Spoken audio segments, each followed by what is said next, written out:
Today we are going to start our new topic, which is dual space. Now what is this dual space? So first of all we will say its definition. Let V star be the set of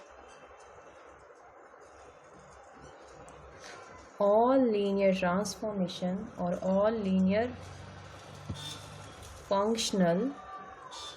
Let V star be the set of all linear functional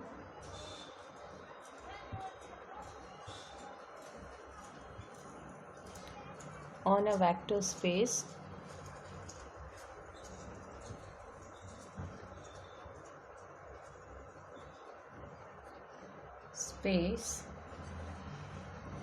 V of F.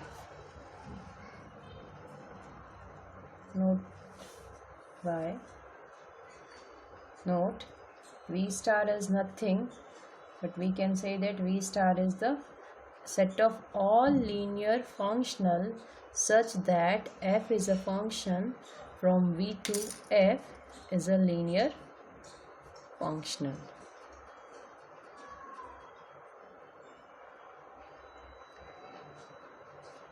Now what we understand from this definition, it means that V star is nothing but it is a vector space. So it is a vector space in which all linear functionals are coming, whose mapping is defined from F to F is a mapping from V to F. So V star is nothing but it is the set of, or we can say collection of all linear functional is called dual space. Or we have one more definition. Let V be a vector space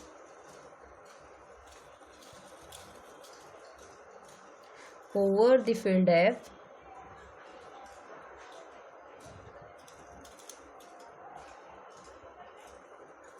then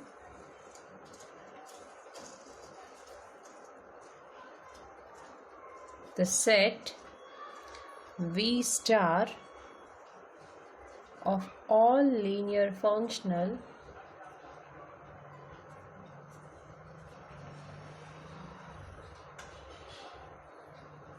on V is also a vector space over the field F, then vector space V star is called the dual space of V. So we can see that V is a vector space over the field F, suppose, and then the set of all linear function. So suppose we have a functional F which is function from V to F. So this kind of all mapping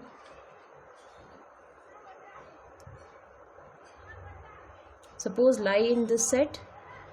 So F1, F2, F3 up to Fn. These are the collection of all linear mapping which are collection of all linear functional which are function from V to F. So the set of all these mapping, we call this name, giving name as V star. So this is V star, but it is also a vector space. So this V star is nothing but we call it as dual space. So this is what is actually meaning of the dual space. Note, sometimes V star, V dash or V cap are used to denote the dual space. So these are the notation which we are using to denote dual space of V. So V is a vector space and the set of all functional linear functional is nothing but V star, which we call dual space of V. The dual space of V is also known as conjugate space of V. So this was all the introduction about this was the introduction about dual space. Now we will see a theorem based on this. Theorem: let V be an n-dimensional vector space over the field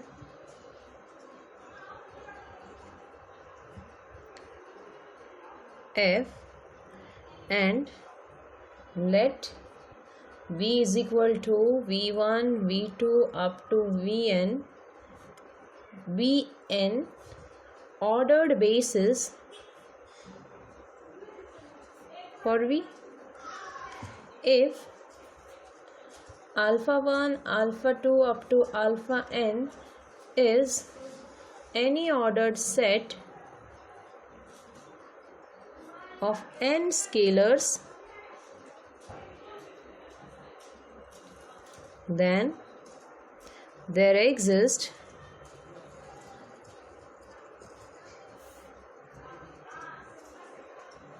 a unique linear functional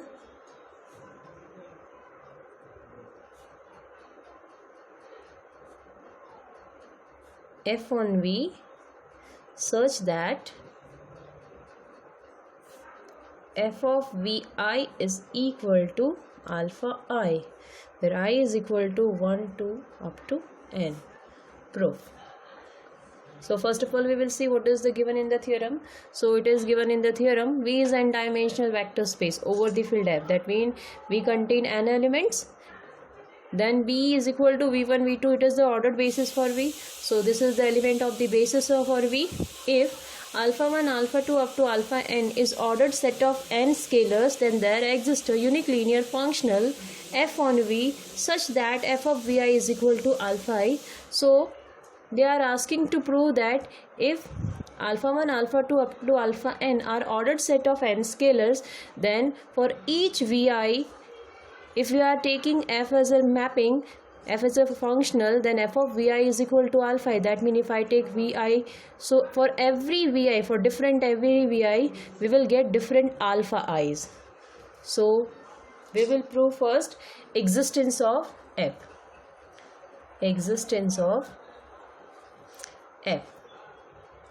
Now since B is equal to V1, V2 up to Vn is a basis for V, therefore for V belongs to V, there exists a scalar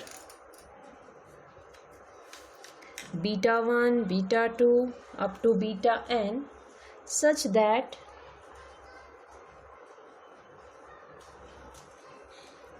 I can write V as beta 1 V1, beta 2 V2 plus beta n Vn. Since my V1, V2 are the element of the basis of V, so for every V belongs to V, I can write V in this way, V in the linear combination of elements of basis. Now suppose I am defining here, define f is a mapping from V to F by f of V is equal to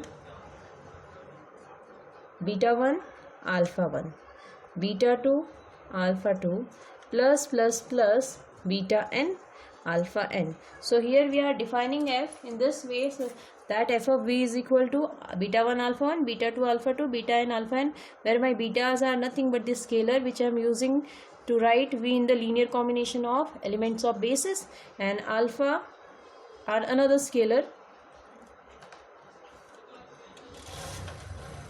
for V is equal to beta 1 V1, beta 2 V2 plus beta n Vn. belongs to V. So obviously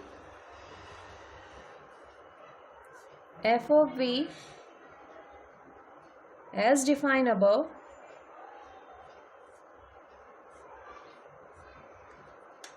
is a unique element of F. Therefore, F is a well-defined function from V into F. Now, each Vi can be written as, or each Vi can be uniquely written as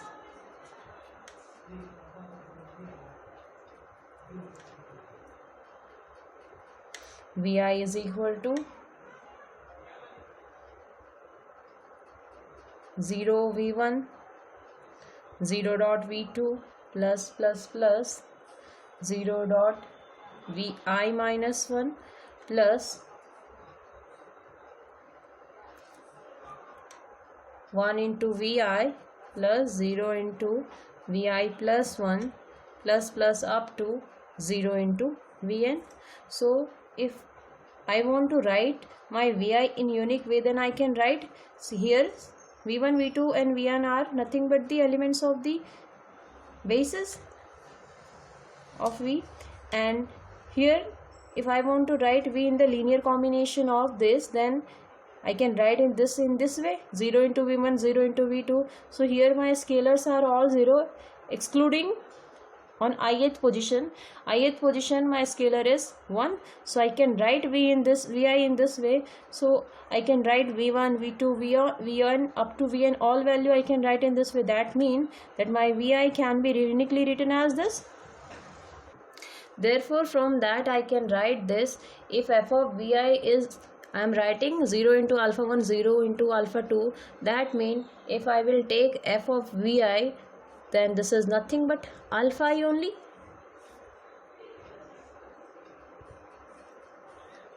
Where I is from 1, 2 up to n. Now we show that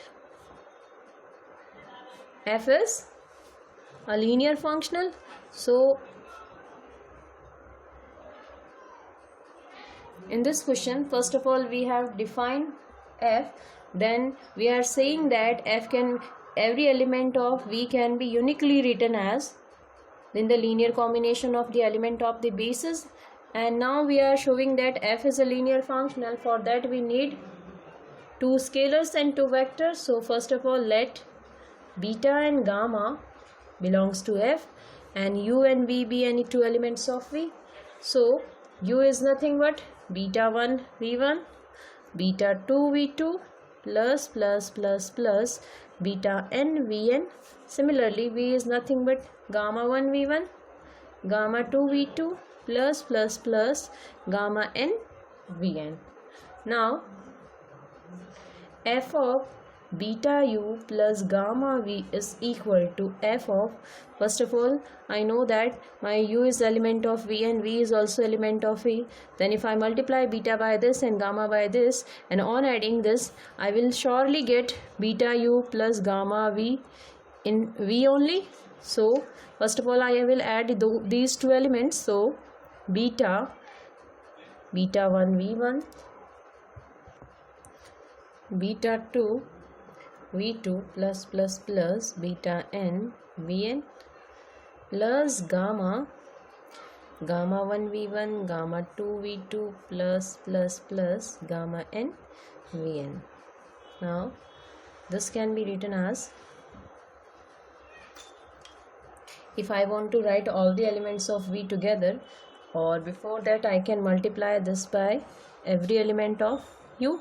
So beta 1 V1, beta 2 V2 plus beta n Vn. Similarly, gamma 1 V1, gamma gamma 2 v2 plus plus plus gamma gamma n vn.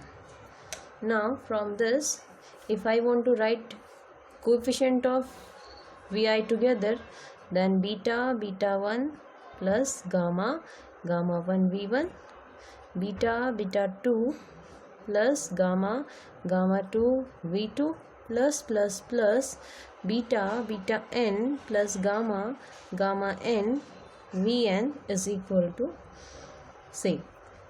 Now if I see this clearly, then I will come to know that this is nothing but again a scalar. So from this we can see that this is nothing but our new element, maybe it is w. So this is new scalar and v1 v2 are written in the product way. That means this is our new vector. Suppose we are saying that this is vector w and we are writing this in theta 1 v1, theta 2 v2 and so on. So from this we can say that this is our new uv or w type element. So from here, if I apply this definition, then I will get this as beta beta I plus gamma gamma I, but beta is nothing but again this is what f of beta coming from here, so this is f of u. Now plus gamma gamma is nothing but f of v, or you can solve this in another method also, but I think this is also clear. So f of beta u plus gamma v is we are getting as beta f of u plus gamma f of v. Therefore we can say that f is a linear functional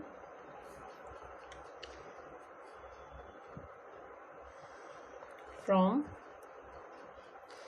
v into f, such that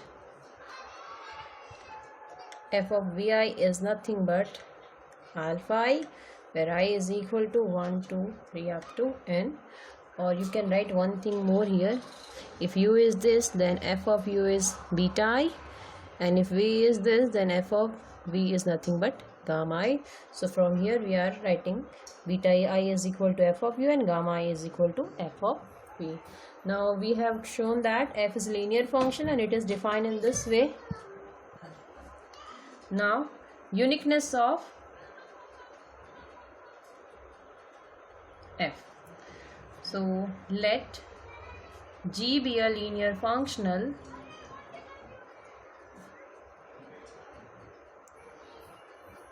on V such that G of Vi is also alpha I. So here we have to show the uniqueness of f. So here we are taking any other linear functional which is G. This is also defined in the same way as our f is defined. So G of V is equal to alpha I, and where I is value from 1 to n. So if we have any v, for any v, we will have beta 1 v1, beta 2 v2 plus up to beta n vn, and this will belongs to v. Now we have G of v is equal to G of beta 1 v1, beta 2 v2 plus beta n vn. So from this, as our G is linear functional, so we can write beta 1 G of v1, beta 2 G of v2 plus beta n G of vn. We can write this since our G is a linear functional.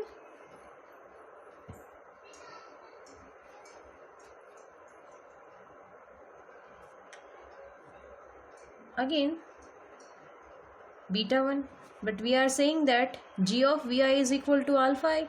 That means if I will put I as 1, then G of v1 is nothing but alpha 1. So this is alpha 1. Again beta 2, here G of v2 is nothing but alpha 2 plus beta n, and G of vn is nothing but this is alpha n only. So if we see this is nothing but f of v only.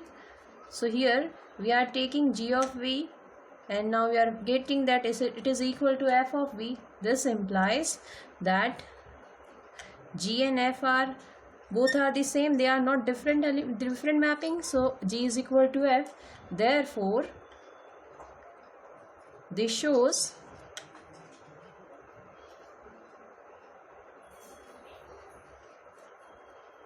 uniqueness of F.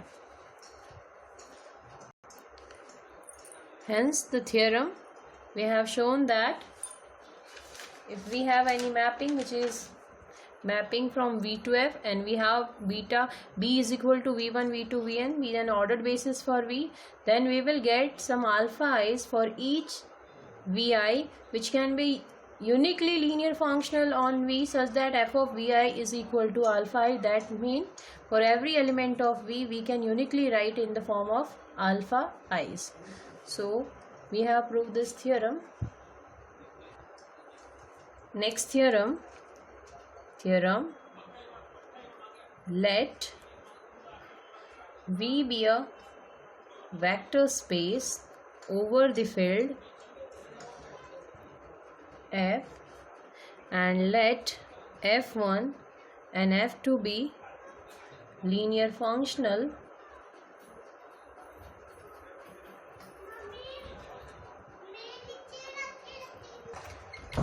on V, then function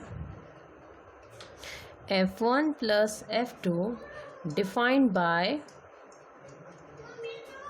F1 plus F2 of V is equal to F1 of V plus F2 of V for all u belongs to V is a linear functional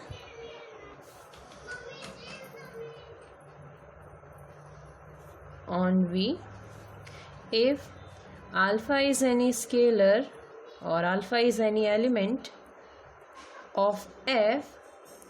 The function alpha f defined by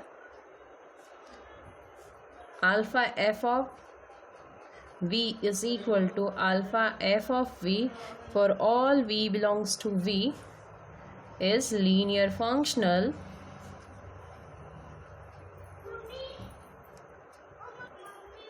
on V together with the addition and scalar multiplication.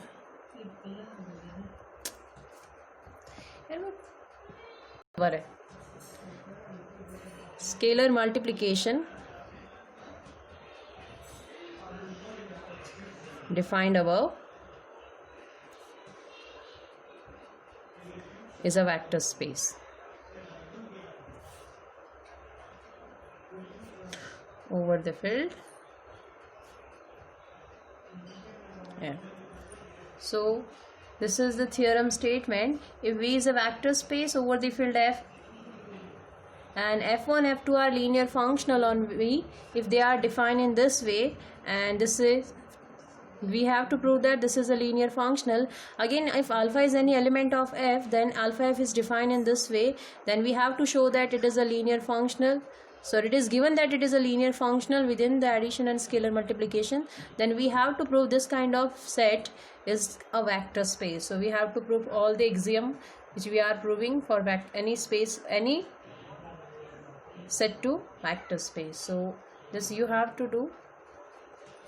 So if you see this clearly, here we are talking about V star only. So the set in which F1 and F2 are lies, it is nothing but it is the dual space. So theorem's proof is left for you.